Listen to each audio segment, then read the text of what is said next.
జై శ్రీరామ్. రామాయణంలోని యుద్ధకాండని విన్నా చదివినా ఆ శ్రీరాముని ఆశీస్సులతో మీరు చేపట్టిన ఏ కార్యంలోనైనా జయాన్ని పొందుతారు. శ్రీమద్ రామాయణము యుద్ధకాండ 28వ అధ్యాయము. సారణుడు చెప్పడం పూర్తయిన తరువాత శుకుడు తాను తెలుసుకున్న విషయాలు చెప్పనారంభించాడు. ఓ రాక్షసరాజా, సారణుడు చెప్పింది అక్షర సత్యము. ఈ వానరులు మహాబలవంతులు, ఎవరి చేత జయింపశక్యం కానివారు. మనమాదిరే కామరూపులు, వారు ఇష్టం వచ్చిన రూపం ధరించగలరు. ఇందులో దేవతలకు గంధర్వులకు పుట్టిన వానరులు ఎంతోమంది ఉన్నారు. వారందరూ సుగ్రీవునితో పాటు కిష్కింధలో నివసిస్తూ ఉంటారు. అందులో అచ్చము దేవతల వలె పోలికలు ఉన్న వానరులు 2 ఉన్నారు. వారి పేర్లు మైందుడు, ద్వివిధుడు. వారిద్దరూ అన్నదమ్ములు. యుద్ధంలో వారిని ఎదిరించి నిలిచేవారు లేరు. బ్రహ్మదేవుని కృపచేత వారు అమృతమును తాగారు, అందుకే అజేయులయ్యారు.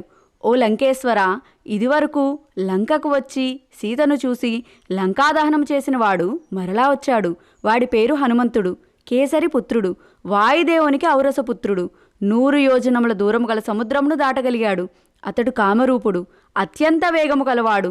ఈ హనుమంతుడు బాలునిగా ఉన్నప్పుడే ఉదయిస్తున్న సూర్యుడిని చూసి అది ఫలము అని భ్రమించి దానిని తినుటకు సూర్యమండలం వైపుకు ఎగిరిపోయిన మహాబలవంతుడు. అది చూసి ఇంద్రుడు తన వజ్రాయుధంతో కొట్టగా ఉదయపర్వతము మీద పడ్డాడు. అప్పుడు అతని గడ్డమునకు చిన్న దెబ్బ తగిలింది. అందుకే అతనికి హనుమంతుడు అనే పేరు సార్థకమైంది. ఈ విషయములన్నీ నా ఆప్తుల నుండి సేకరించాను. అతని బలపరాక్రమముల గురించి చెప్పనలవి కాదు. ఈ హనుమంతుడు అంటించిన అగ్ని ఇంకా లంకలో మండుతూనే ఉంది. అతనిని మనం అంత తొందరగా ఎలా మర్చిపోగలము? మహారాజా, హనుమంతుని పక్కన ఉన్న నీలమేఘఛాయ కలవాడు రాముడు. అతడే అయోధ్య రాకుమారుడు. అతడు యోధులలో అతిరథుడు, ఇక్ష్వాకు వంశపు మహారాజు. అతడు ఎల్లప్పుడూ ధర్మానికి కట్టుబడి ఉంటాడు. అతడికి బ్రహ్మాస్త్ర ప్రయోగము తెలుసు. రాముడు తన బాణములతో ఆకాశమును భూమిని ఏకం చేయగలడు. వాటి రెండిటిని చీల్చివేయగలడు. ఆ రాముని భార్యనే నీవు జనస్థానం నుండి అపహరించుకుని వచ్చావు. ఎప్పుడెప్పుడు లంక మీద దండెత్తి నిన్ను సంహరించి సీతను దక్కించుకుందామా అని ఉరకలు వేస్తున్నాడు.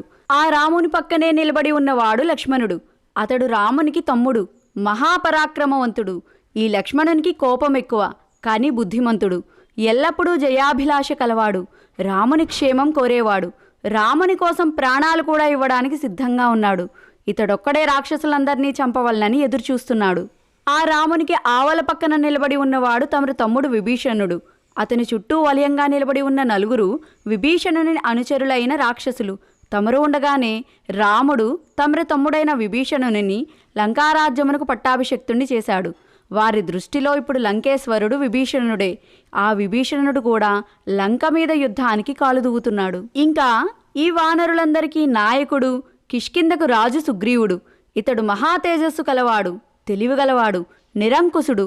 అతని మెడలో ఉన్నది దేవతలు వాలికిచ్చిన బంగారు మాల.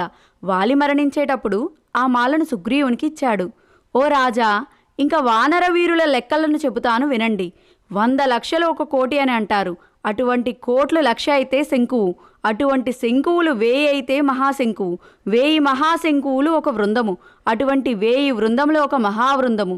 1000 మహావృందములు 1 పద్మము. 1000 మహాపద్మములు 1 ఖర్వము. 1000 ఖర్వములు మహాఖర్వము.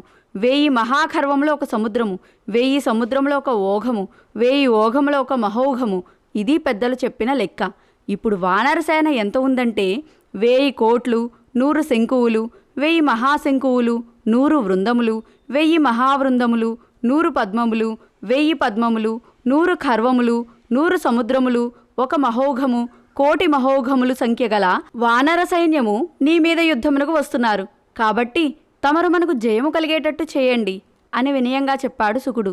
శ్రీమద్ రామాయణము యుద్ధకాండ 28వ అధ్యాయము సంపూర్ణము. హరి ఓం తత్సత్.